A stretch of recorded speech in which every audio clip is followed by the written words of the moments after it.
Sachal news network की videos में खुशामदीद। नाजरीन, वीडियो से मुतालिक अपनी कीमती राय का इजहार कमेंट बॉक्स में ज़रूर करें और चैनल को सब्सक्राइब करें।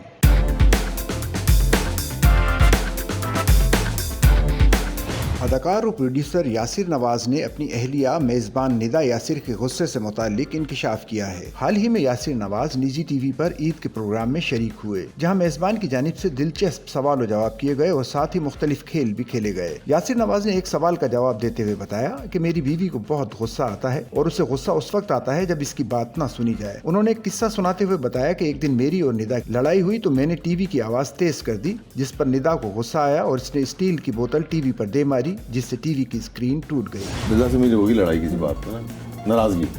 तो अब मैं बैठा हूँ, हमारे बेडरूम में ही एक मास्टर टीवी है, तो मैंने जहाँ मुझे टीवी खोल के, अब निदा को सुबह शो में जाना, मैंने टीवी का वॉल्यूम बढ़ा दिया। तो निदा पहले करोड़े लेती रही, अब नाराज से बात नहीं कर रही, मैंने वॉल्यूम और बढ़ा दिया। निदा करोड़े लेती थी, फिर बोला नहीं उसने, फिर वॉल्यूम मैंने और बढ़ाया ना, उसके बाद उठी है, मेरा स्टील का पानी का बॉटल थी पानी की ना, वो उठाया टीवी फेंक दिया, टीवी पूरा रंग बिरंगी हो गया, कलर हो गया। उन्होंने एक और किस्सा सुनाते हुए बताया कि मैं एक ड्रामे के लिए एक हीरोइन को कास्ट कर रहा था, जिसे निदा ने मुझे कास्ट करने से मना किया, लेकिन मैंने इसकी बात से इनकार किया तो इसने तेज में आकर मेरा लैपटॉप तोड़ दिया।